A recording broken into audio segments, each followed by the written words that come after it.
Rebonjour, bonjour si c'est la première fois. Nous revoilà pour la suite du pack découverte, et donc justement avec le starter pack DeFi, donc les liens dont vous allez avoir besoin pour faire vos recherches, toutes les ressources pour gérer vos portefeuilles, euh, gérer vos positions donc de yield farming, de revenus passifs, etc. sur les différentes chains, les graphiques, les fees, des infos sur les NFT pour quadriller vos recherches sur les NFT, les bridges, les échanges décentralisés, bref, globalement, tout ce dont vous avez besoin pour devenir des cracks. Alors bon, donc sans plus attendre, on commence par Data and Metrics. Donc ce qui s'est passé, c'est que là, moi j'ai setup un onglet avec plusieurs dossiers de favoris que je vais vous présenter. Euh, je vais vous faire passer, enfin bien sûr avec le pack, on vous fournira un fichier Word ou quelque chose avec la liste, pareil, ordonnée de la même façon, pour que vous puissiez retrouver les liens et faire la même chose chez vous. Donc voilà. Donc, tout d'abord, Data and Metrics, euh, différents outils qui vont vous permettre d'avoir des données on-chain sur les actifs auxquels vous vous intéressez. Donc, je vais commencer par Dune Analytics. À chaque fois, je vais vous en présenter un, deux ou trois par catégorie selon la quantité de trucs que j'ai à disposition. Et on va voir un petit peu comment ça fonctionne. Mais je ne vais pas tout vous présenter parce que sinon ce serait beaucoup trop long. Vous aurez largement le temps de découvrir par vous-même. Donc Dune Analytics, c'est assez connu. Donc déjà, il faut savoir que ce sont des développeurs qui font ça. Enfin, c'est-à-dire, la plupart du temps, c'est pas la team d'un projet qui fait ça, c'est des mecs en parallèle. C'est la communauté en fait, souvent qui va faire les Dune Analytics. Et donc l'objectif, c'est de réunir des métriques intéressantes sur le volume, la capitalisation boursière d'un token en particulier. Donc, en l'occurrence, par exemple, si je vais search sur les DEX, voilà par exemple DEX Metrics, qu'est-ce que j'ai? Tout un tas de métriques intéressantes, le volume sur les 24 dernières heures, les, les parts de marché entre entre les différents acteurs, etc., etc. Très intéressant. Vous pouvez retrouver des dunes analytiques sur de nombreux projets, mais pas forcément sur tous, étant donné que, je le rappelle, c'est fait par la communauté la plupart du temps. Voilà, outil très intéressant pour avoir des données on-chain, des métriques sur les projets que vous suivez. Dans le même style, on a Messari.io, un site un peu mieux foutu, hein, enfin, quand même, il y a une UX, une user experience beaucoup plus agréable. Et donc là, vous allez pouvoir retrouver tout un tas de métriques sur vos tokens préférés. Ici, admettons Solana. Je peux retrouver, si je vais dans ensuite Metrics, voilà, tout ce qui va m'intéresser. Donc, les ratios, Sharp ratio, toujours intéressant. Qu'est-ce qu'on a? Voilà, supply stack, bref, énormément de métriques intéressantes. Il n'y a pas de NVT, il n'y a pas de PE ratio pour celui-ci, mais selon le token que vous cherchez, vous trouvez plus ou moins d'informations. Par exemple, sur Ethereum, je suis sûr qu'on aura un peu plus d'informations. Voilà, forcément, il y a un peu plus d'informations. Donc voilà, Messari ou Dune Analytics, très intéressant pour avoir voilà, vos données on-chain, des Filama aussi, token terminal. Ça, c'est pour les fondamentaux en fait. Fondamentaux, donc bien sûr, vous pouvez créer des comptes, etc. sur les différents sites. Donc voilà, vous pouvez avoir tout un tas d'informations. Je vous laisse faire à peu près le tour des sites. Euh, mais de manière générale, tout ce que vous trouverez dans Data et Metrics, c'est pour s'intéresser aux fondamentaux d'un projet, fondamentaux mais qui sont quantifiables. C'est-à-dire qu'on peut avoir des données historiques, etc. Seconde catégorie, tout de suite, Wallet Management. forcément, si vous vous lancez dans l'aventure DeFi, vous allez devoir créer un wallet, donc MetaMask ou Phantom, etc., selon les différentes blockchains. Et bien sûr, ce wallet, il y a tout un tas d'outils de suivi qui existent, qui sont à votre disposition pour avoir la gestion la plus efficace et la plus transparente possible de vos actifs. Donc tout d'abord, hein, bien sûr, on commence par télécharger un wallet. Donc pour toute la grande majorité des chaînes, en tout cas celles qui sont compatibles avec Ethereum, on va utiliser le wallet MetaMask, donc, qui est un hot storage, c'est-à-dire du stockage à chaud en ligne. Donc c'est pas tout à fait comme par exemple une Ledger qui vous permettrait de stocker à froid vos cryptos, donc en dehors hors ligne. Là, bon, c'est du stockage en ligne, mais c'est quand même un wallet qui est très sécurisé, qui a fait ses preuves à de nombreuses reprises, donc voilà, c'est le wallet le plus utilisé sans doute en crypto. Un autre wallet qui pourrait vous être utile si vous vous aventurez sur, par exemple, sur la chaîne Solana, donc elle qui n'est pas compatible avec Ethereum, et donc qui nécessite d'avoir d'autres wallets. Par exemple, vous avez le wallet Phantom que vous pouvez télécharger sur Solana. C'est celui que j'utilise. Je trouve que ça fonctionne très bien. Il y en a d'autres, hein, comme Sollet, etc. Mais je vous ai présenté ceux que j'utilisais parce que je trouve que c'est les plus intéressants. Voilà. Une fois que vous avez créé votre wallet, vous pouvez gérer justement vos fonds, enfin suivre l'évolution de vos fonds avec différents outils. Donc le plus répandu que vous connaissez sans doute, et si vous ne le connaissez pas, euh, mettez-vous à l'utiliser, c'est Zapper. Donc sur Zapper, vous connectez votre wallet, vous allez sur le dashboard, et donc vous pourrez swap des actifs, suivre vos positions sur les différentes blockchains. Euh, on va aller voir tout de suite une petite image du dashboard de Zapper pour vous montrer un peu à quoi ça ressemble. Donc voilà, tout simplement. euh, je ne peux pas zoomer sur cette image là. Voilà. Donc vous avez votre dashboard, un onglet pour échanger, pour faire des swaps sur les différentes blockchains, un onglet pool. Si vous voulez fournir des liquidités dans tel ou tel pool, vous pouvez le faire directement depuis Zapper. Un onglet farm, donc, idem, qui est je suppose l'onglet pool, ça doit être pour le suivi en fait de vos pools, et farm, ça doit être voilà, pour votre yield farming. Save, donc ça c'est du stacking chez Zapper, en fait, hein, c'est clairement du stacking chez Zapper. Ensuite, vous avez les vaults et les bridges, donc voilà, tout un tas de catégories que vous pouvez utiliser pour suivre vos actifs, pour manager votre portefeuille. Un autre outil qui peut être très utile, c'est des banques. Donc, je préfère Zapper à Zerion personnellement, donc je ne vais pas vous présenter Zerion, mais c'est plus ou moins le même outil. Et également, vous avez des banques, donc qui est assez utile, qui remplit les mêmes fonctionnalités, mais qui a une UX, une UI assez intéressante. Et éventuellement, on a aussi la quête du potentiel airdrop.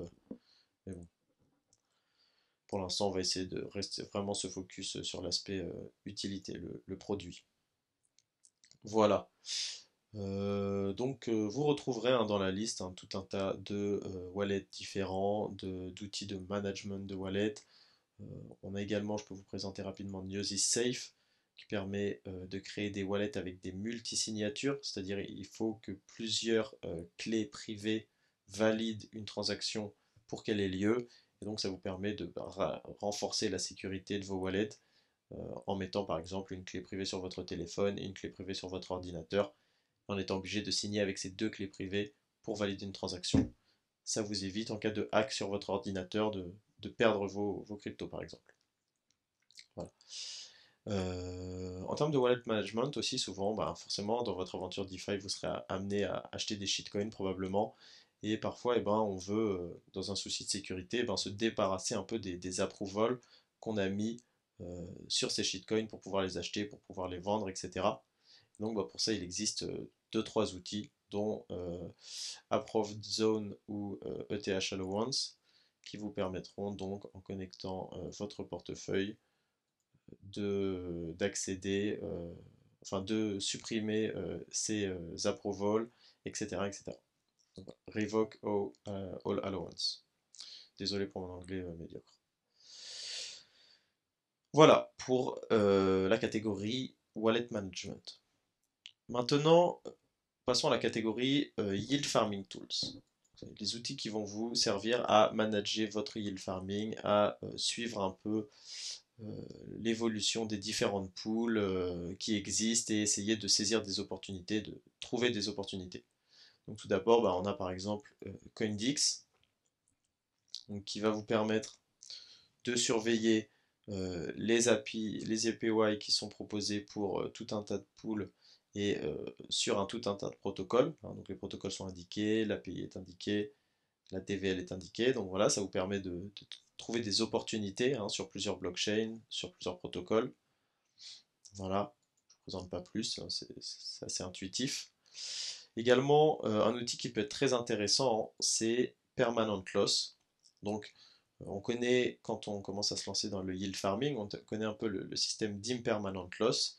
Donc, l'impermanent loss, c'est quand vous fournissez dans une pool de liquidité, vous fournissez deux actifs différents, avec des poids du coup qui sont différents chacun. Et bien, au fur et à mesure que le prix des deux actifs va varier, le protocole va ajuster automatiquement le poids de chacun de vos bagues pour que ça tienne à un certain pourcentage et, ben, ça peut vous faire perdre de l'argent dans une certaine mesure. Ça s'appelle l'impermanent loss. Donc pour le calculer, eh bien, très, très simplement sur ce site, vous pouvez indiquer les actifs que vous avez mis dans une pool. Voilà, parce que l'impermanent loss, il ne dépend pas du protocole dans lequel vous êtes. Hein. L'impermanent loss est plus ou moins le même partout. Et donc vous pouvez voilà, mettre le pourcentage de, de poids que représente cet actif dans votre LP, hein, dans les liquidités que vous avez fournies. Le deuxième actif, calculer entre deux différentes dates, et voilà, calculer l'impermanent loss que vous avez eu. Donc là par exemple 0,28% pour le Bitcoin, enfin pour la pool ETH-BTC entre ces dates-là. Ça c'est très intéressant comme outil. Également un autre outil très intéressant, on a Pool Vision. Donc ça s'affiche. Alors Pool Vision ça met un petit peu de temps à charger, mais c'est très intéressant parce que ça vous permet de, ben, si vous avez l'adresse d'une pool, hein, d'une paire de liquidités, et vous pouvez voir eh bien, la totalité des swap fees qui ont été réunis, enfin qui ont été collectés, la totalité des liquidités qu'il y a dans la pool, le volume en termes de fees, euh, l'APY, la totalité des fees qui ont été collectés sur la durée, enfin depuis que la pool existe, etc. Donc ça c'est assez utile, voilà. La composition des pools évidemment, voilà. C'est toujours très intéressant si vous voulez si vous voulez manager justement votre yield farming, avoir un suivi ben, très précis. Voilà, ce genre d'outil c'est intéressant. Un autre outil éventuellement, ben, le Compound Interest Calculator. Hein, si vous savez eh bien, quelle currency vous allez stake, donc, ou mettre voilà, en staking ou peu importe. Donc, admettons du 1 inch ici, le montant de 1 inch que vous allez mettre et le taux d'intérêt, si vous connaissez votre taux d'intérêt, donc que ce soit annuel, mensuel ou quotidien. Et donc vous pouvez l'indiquer. Indiquer également le compound, l'intervalle de compound, donc la plupart du temps ça peut être même every ETH block, hein, à chaque bloc ETH, donc ça permet d'être vraiment précis. Et une fois que vous avez toutes ces informations-là, hop, vous mettez le temps sur lequel vous désirez stacker, donc la plupart du temps 1 an, 2 ans, admettons, vous calculez et on voyez vos résultats, combien vous avez gagné, votre final balance, le taux annuel, etc. Donc voilà, ça c'est assez intéressant pour calculer bah, voilà, ces taux d'intérêt. Dans le même style, hein, en termes de taux d'intérêt, on a LoanScan, il me semble, ouais, voilà, c'est ce site-là. Donc LoanScan qui vous permet de regarder selon le protocole, donc là en colonne on a au début le protocole, la pool, et bien selon la currency que vous allez emprunter ou déposer, hein, borrow, voilà, les taux d'intérêt donc qui correspondent à chacune de ces currencies sur chacune de ces pools, chacun de ces vaults, etc. Voilà, donc tout ça c'est un tas d'outils pour le yield farming, ça va être très intéressant pour vous pour bah voilà, suivre vos revenus passifs de manière passive que ça finalement. Voilà pour la troisième catégorie. Maintenant la quatrième catégorie, les charts, évidemment. En DeFi, bon, le plus important c'est pas forcément le graphique, étant donné que avoir un graphique solide, avoir une analyse technique solide, ça nécessite aussi au préalable d'avoir un token qui a des données historiques hein, sur lesquelles on puisse se baser, d'avoir un certain volume, etc., d'avoir une certaine capitalisation, un certain nombre de liquidités. Donc tout ça, ça ne correspond pas forcément à tous les tokens qui existent et toutes les opportunités qui existent en DeFi. En revanche, c'est toujours intéressant de pouvoir accéder aux charts et à certaines autres métriques. Et donc, ben, dans cette catégorie, on a évidemment DexTools, pour commencer.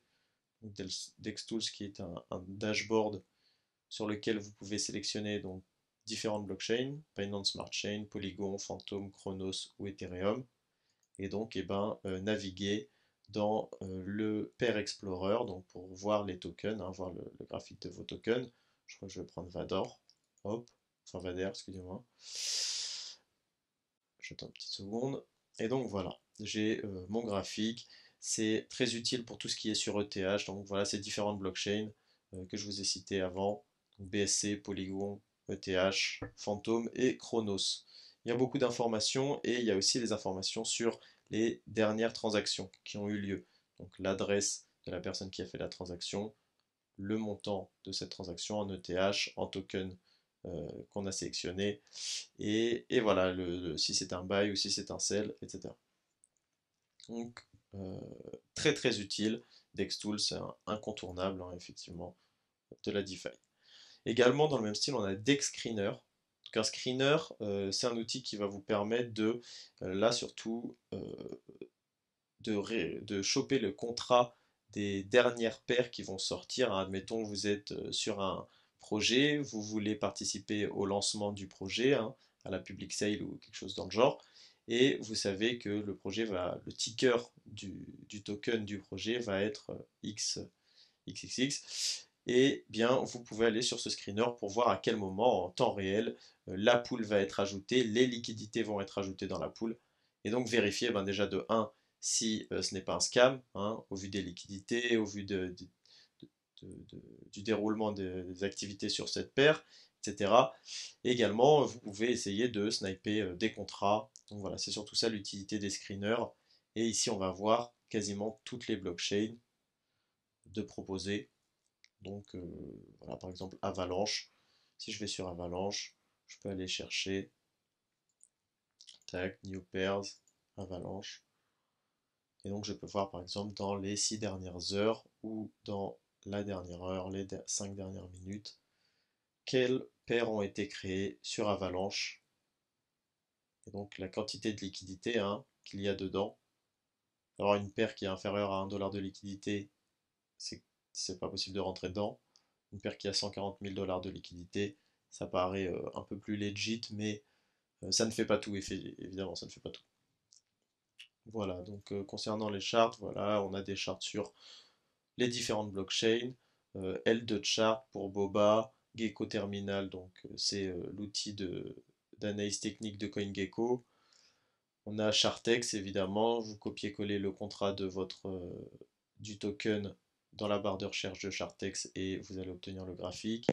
Grafana qui est utilisé pour Arbitrum, Textools qui est utilisé comme je vous disais pour plusieurs chains, PooCoin qui utilise aussi pour la BSC, etc.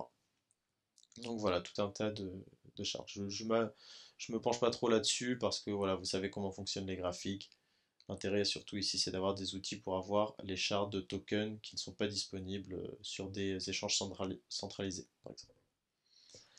Voilà, une plus petite catégorie en cinquième, des infos sur les fees. Voilà, c'est toujours intéressant de pouvoir visualiser un petit peu les fees qu'on a en ce moment, la saturation des différentes blockchains. Par exemple, je prends TX Street, qui est un outil assez rigolo, qui permet de visualiser en temps réel les, euh, les blocs qui sont ajoutés et qui sont créés sur chacune des blockchains. Donc enfin sur par exemple la blockchain Bitcoin, Ethereum. Donc là on a à droite Bitcoin, à gauche Ethereum. On a des stats ici, le nombre de transactions par seconde, etc. Et on a des petits personnages. Donc là c'est toutes les personnes qui vont faire des petites transactions. Donc ça vient de l'Ether Treasury, de Circle, ça vient d'OpenSea, ça vient de MetaMask.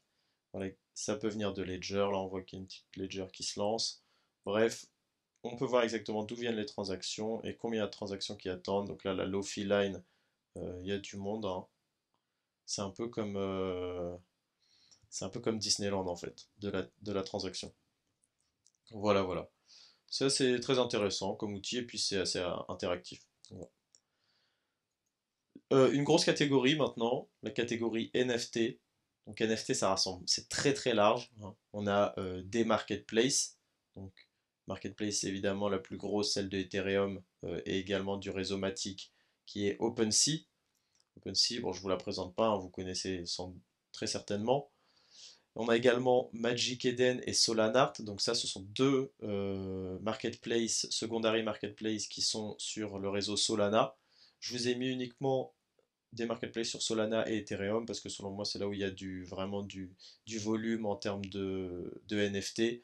On pourrait mettre éventuellement Harmony, mais étant donné qu'il n'y a que DeFi Kingdom qui fait du volume, bah, autant aller directement sur DeFi Kingdom. Il n'y a pas besoin d'aller sur une marketplace en particulier.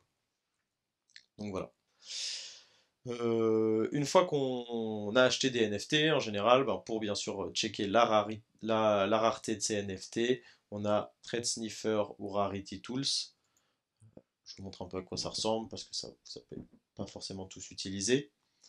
Donc Rarity Tools, voilà, c'est simple, hein. Vous avez les collections upcoming, les collections qui existent déjà, et donc si vous cherchez une collection, donc soit dans la barre de recherche, soit si vous la trouvez direct dans le menu déroulant, vous pouvez avoir euh, le ranking de chaque NFT de la collection et, euh, et, euh, et voilà. Et vous pouvez rechercher directement dans la colonne à gauche si vous avez des filtres à mettre. Donc voilà, donc là on a fait les marketplaces, les outils pour vérifier, donc Trade Sniffer, Rarity Tools pour vérifier la rareté, le ranking de son NFT.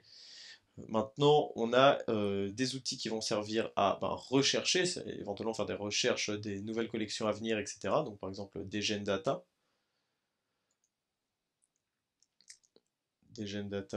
qui nous permet de voir différentes collections qui existent, des opportunités, de trouver des opportunités, etc.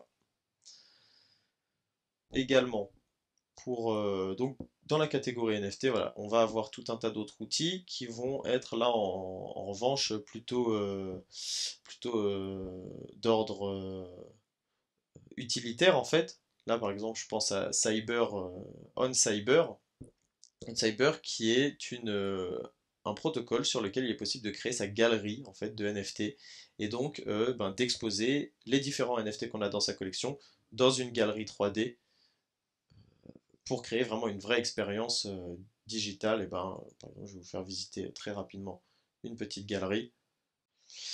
Voilà, avec un petit fidenza au bout. C'est magnifique. Franchement, ça vaut le coup. Voilà, je me suis perdu. Bon, bref, voilà, assez présenté on Cyber. Donc vous avez tout un tas d'outils pour les NFT, des outils également qui sont plus vraiment pour avoir des stats sur ces NFT, pour avoir des stats sur le marché des NFT en général, hein, le volume de trade, le volume de NFT mint, sold, etc., etc. Également un outil qui pourrait vous utiliser si vous êtes créateur de NFT, eh ben, on a Multisender, donc qui vous permet d'envoyer les NFT que vous créez à différentes adresses, donc en une seule transaction. Ça peut être utile si vous créez une collection et que vous voulez en envoyer à plusieurs personnes, et bien, voilà, de les envoyer directement avec Multisender. Euh, et voilà. Je vous laisse faire à peu près le tour de tous ces outils, mais il y en a vraiment beaucoup et vous avez du temps de lecture devant vous. Enfin, enfin presque enfin, parce qu'après on va voir une autre catégorie qui est très très importante, mais là on va parler des bridges. Donc les bridges, c'est aussi primordial hein, pour la composabilité, le fait de pouvoir aller à droite à gauche en DeFi, c'est vraiment l'objectif, hein, c'est d'aller faire des expériences sur toutes les blockchains, etc. Donc pour ça, on va avoir besoin de bridges. J'en ai référencé quelques-uns, les plus importants selon moi, mais vous verrez que vous utiliserez au final souvent le même parce que par exemple, je prends Synapse Protocol qui permet vraiment de Synapse ou Connext, les deux premiers, qui permettent vraiment de bridge sur de nombreuses chaînes, Harmony, Avalanche, Moonriver, Arbitrum, Boba, etc., etc. Vous avez vraiment du choix et c'est rapide. En général, c'est pas trop cher. À part si vous essayez de rentrer ou de sortir d'Ethereum, c'est là où ça va être le plus cher, mais sinon, entre les autres blockchains, c'est vraiment, c'est vraiment acceptable les prix, et ça va très vite, c'est très sécure. Donc voilà, on a Synapse, on a Celer, Connext qui vont arriver un jour éventuellement avec leur composabilité vraiment cross-chain, etc. Mais voilà, donc vous avez tout un tas de bridges, un par blockchain, Optimism, Arbitrum, SpookySwap pour FTM, AnySwap qui vous permet de faire des routeurs entre la BSC, Chronos, etc. Xpollinate, Harmony, hein, SolarBeam qui permet d'aller sur Moonriver, etc. Donc voilà, vous avez tout un tas de bridges à votre disposition pour vous balader sur les différentes blockchains. Et enfin, donc, une catégorie encore une fois très importante, eh bien, vos courtiers, donc que ce soit décentralisé ou centralisé, les différents exchanges sur lesquels vous allez naviguer. Également, on va avoir donc tous les DEX, les échanges décentralisés, donc Uniswap, SushiSwap sur Ethereum, CoSwap également sur Ethereum. Je vous conseille d'utiliser CoSwap le plus régulièrement possible. Pourquoi? Parce que ben déjà sur CoSwap, vous pouvez payer des fees dans le token que vous allez swapper. C'est-à-dire que sur n'importe quel autre DEX sur Ethereum, vous devez payer les fees en ETH. Et si vous, à un moment vous n'avez pas d'ETH sur votre wallet, et ben vous pouvez avoir besoin de faire une transaction, mais il vous manque un peu d'ETH sur votre wallet. Pas de panique avec CoSwap, vous voulez échanger du 1 inch contre du AAV, eh bien vous payerez vos fees en 1 inch. Donc c'est très intéressant. Et c'est aussi un échange décentralisé qui protège contre le front run et le phishing. Très intéressant. Également dans la catégorie échange décentralisé, on va avoir des échanges et bien sûr d'autres blockchains, hein. J'en ai pris en plus ou moins un par blockchain. Donc on a TraderJoe sur Avalanche, PancakeSwap sur la BSC, SpookySwap sur Phantom, Pangolin encore sur Avalanche. On a UBSwap sur Celo Network et QuickSwap pour Matic. Ensuite sur Optimism, les Layer 2, donc Optimism, Arbitrum, Boba Network, vous pourrez utiliser la plupart du temps les échanges qui sont sur Ethereum, à savoir Sushi, Uniswap. Voilà. Eh bien, je pense qu'on a fait plus ou moins le tour de ce starter pack pour la DeFi. C'est un starter pack qui est assez exhaustif, qui est très complet, mais qui va vous permettre de progresser très rapidement pour peu que vous ayez la détermination et que vous persévériez pour découvrir tous ces outils. Donc voilà, excellente fin d'après-midi, fin de journée,